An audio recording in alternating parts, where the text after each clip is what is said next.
I ran on the treadmill for the first time ever in life, and that may not seem like nothing to y'all, but I don't run anywhere. The only thing I run is my mouth. So, history. Hey everybody, I'm Lana Dot back with another vlog. I hope you guys are being good to yourselves out there. One of the ways I'm trying to be good to myself, one of the ways I am being good to myself is I finally started working out. I don't know about you, but working out and being motivated to work out is one of the things I have struggled with. And I've been trying to do all kinds of things, but for the last couple of months, I don't know, because it was cold outside or wintertime, I just have not been motivated to work out. The reason I got these braids in my head was because I know I need to work out. Like, everything's better for me when I'm working out. My mental is better, my physical is obviously better, and I just have more energy. I know all of the benefits, but they don't motivate me a lot of times to work out. So I wanted to say, guys, what do y'all do to stay motivated to work out? Some people just love it and that's their thing. But if you're not somebody who typically loves it, what do? I got the braids. That was one thing I did to stay motivated. I try to have accountability partners, but I don't want to always need somebody else to help me or make me go to the gym. So I'm working on just being self-motivated. Also, I have an affirmation in my book. I would say shameless plug, but y'all already know, I have a book of affirmations, and one of them is about physical activity and staying motivated and taking care of your body. What I try to do when I feel like I don't feel like working out is to look at it from a gratitude perspective. So every day my brain tells my legs to move, to walk, to run. It tells my body what to do effortlessly, my lungs to breathe, my heart to beat without any thought from me. And I think that's amazing. God is amazing that how he created our bodies and that they work like that. And not everyone has that luxury to do those things on their own. So I try to use that gratitude, that place of gratitude, to be like, you need to take care of your body because your body is taking care of you. So that's just what I try to do. And I'm going to give you guys this affirmation now. So here it goes. When we arise each day, our brain tells our limbs to move, our lips to speak, and our lungs to breathe on command with no effort from us. Let's take some time to be grateful for the brilliant workshop God has created within us. The affirmation is, I am grateful for my body and all of its wonders. And again, that's from my book, How to Attract Wealth, 100 Affirmations for Love, Freedom, Money, and Peace of Mind. I'll link it below. It's Black History Month. Support a Black woman today. The other thing I wanted to talk to you guys about is, when you're in a bad mood, what do you do to get yourself out of the mood? I'm always trying to keep a running list of things that make me feel good, so that whenever I find myself just in a little bit of a rut or a negative thought spiral, that pulls me out right away. So I have affirmations, of course. I'm going to give you one that helped me with that. Sometimes I call a certain friend, and you want to be careful with that too, because you don't want to be always calling that friend, because sometimes they just want to have you call them and say, hey girl, how's your day? How are you feeling? I'm calling to bring you joy. But sometimes we can dump on our friends and try to stay away from that. So maybe you need 2 or 3 friends that help uplift your mood so that you can alternate. But yeah, is it a song you listen to? What do y'all do when you're in a bad mood that just snaps you out of it immediately? Because I will try it, whatever it is. I'm always looking for new things. And obviously positive thinking is good, but we're not always in a positive mood all the time. We know that. So what do you do to keep yourself in a good mood? I told you some of the things I do. I really want to know what you guys do. And here's the affirmation I'm going to give you right now. That helps me when I'm in a negative thought spiral. Sometimes when we find ourselves in a negative spiral, we go deeper down the hole by punishing ourselves for it. Release the spiral. Forgive yourself. Ask the Creator to cleanse your mind. Move on to a better thought. The affirmation is, I show negative thoughts to the door. I don't follow them out. And obviously the sentiment behind that is we have thoughts, good thoughts, bad thoughts, crazy thoughts all the time, but you don't have to follow them. You can just notice it. My friend Taji the other day, I was having a little moment, and she was like, you've done so much work on yourself, but it doesn't mean that shadow stuff and that the stuff that you've been dealing with just goes away. It doesn't just go away. But you can tell it to log out. And I don't know why that just was for me, oh yeah, log out for me.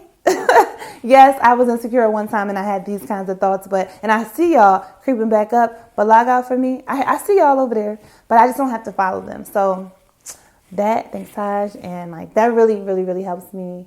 So I hope it helps you guys too. Another thing I want to talk about is about your gifts. Like, do you feel like you really know what your gift is? Do you really know what you've been put here on the planet to do? I feel like the pandemic caused a lot of people to have to really think about that. And we were all kind of just on this hamster wheel. And all that time just made us really have to say, well, what do I want to do? What fills me up inside? How can I give to the world? And I've always been questioning my own gifts and saying, like, is creativity a gift? Because for a long time, I really did not feel like creativity was a gift. I felt like it just wasn't going to change my life or change the life of someone else, or like it wasn't going to make impact on the world. But as I get older and I realize like creativity is everything, and not everyone has it in the same way. Everyone, I think, is creative, but not in the same ways. And that's what makes it great.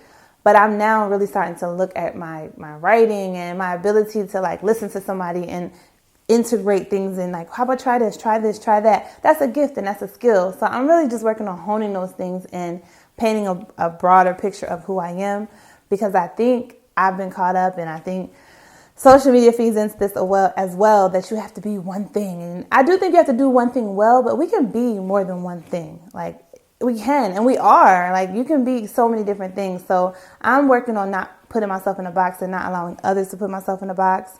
Even with this YouTube channel, like, I was so eager to like define exactly what you're going to get every week when you watch it. But it's like, you're not going to get the same thing every week, I don't think. Maybe you'll always get inspiration, but it'll be in some kind of different way. Like, I hope that's what people get from my channel. I hope people get inspired and to do whatever it is. It may have nothing to do with what I'm doing, but just anything. But you can be more than one thing. And I'm learning that, like, don't let people put you in a box. You don't put yourself in a box. Tomorrow you can decide to be an astronaut.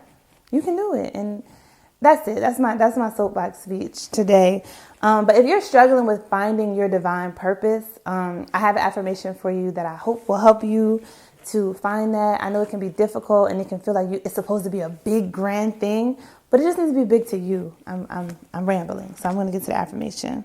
Even when our purpose seems unclear, there's comfort in knowing that we were created for a very specific reason. We are not here by accident. Ask for clarity from the divine force within you. Here's the affirmation. I am grounded, knowing that God placed me on this earth to fulfill a purpose. I walk confidently, knowing I cannot lose. Again, from this book. And there's an ebook available as well. We have to ask for divine clarity and ask the Creator to show us. And I think you have to pay attention. Like I say, pay attention to what's happening around you when you start asking for clarity, asking for your purpose. Notice who you haven't talked to in a while. Notice who comes into your life. Notice all of the small things when you're looking for clarity about your purpose. When you ask clarity for anything, it's time to pay attention. It's time to pay attention whenever you're asking for clarity, because I believe the answers come pretty quickly. You just have to pay attention. So that's what I want to talk about today. This is not going to be a super long blog. I'm going to give you guys some of what I did. I bought myself some flowers. I went and got my hair done at this amazing obviously black, well, I shouldn't say obviously, but black owned shop. I love my hair. The experience was great. And she washed and blow dried my hair, y'all. Yes. Yeah. It's a dying art. Nobody wants to do that anymore. And it was included. And she was on time. And I didn't have to watch her children. I didn't have a long laundry list of rules of what I could and could not do. Like, this experience was truly amazing. I will put a video and link her Instagram. It's in the Atlanta area if you're not in the Atlanta area. Sorry, but I would say get on a plane for this experience. Like, she was so fast. She did my hair in 4 hours. All of this in 4 hours. Like, I don't know. We may need to do a separate video about these new stylists, these new age stylists, and how the rules. And it's like, I have to abide by all these rules to come and get my hair done, but you don't have to abide by any. It's really sick. It's like, it's abuse. We're being abused, and I don't like it. But, okay, guys, that's my spiel. I'm working out. I'm staying motivated. I'm working out every single day in February. Hold me accountable. Ask me next video I post. Ask me, hey, Lonnie, been working out? Ask me, and I'm going to say yes, because I'm going to be working out. I just want you to know you're here for a reason. God did not put you here to be miserable. You are here for a reason. And I hope you hear me on that. I'm being serious right now because that's serious, and a lot of people are searching for things outside of themselves. It's already in you. It's already in you. It's already in you. I promise you it's already in you. Okay, guys, until next time.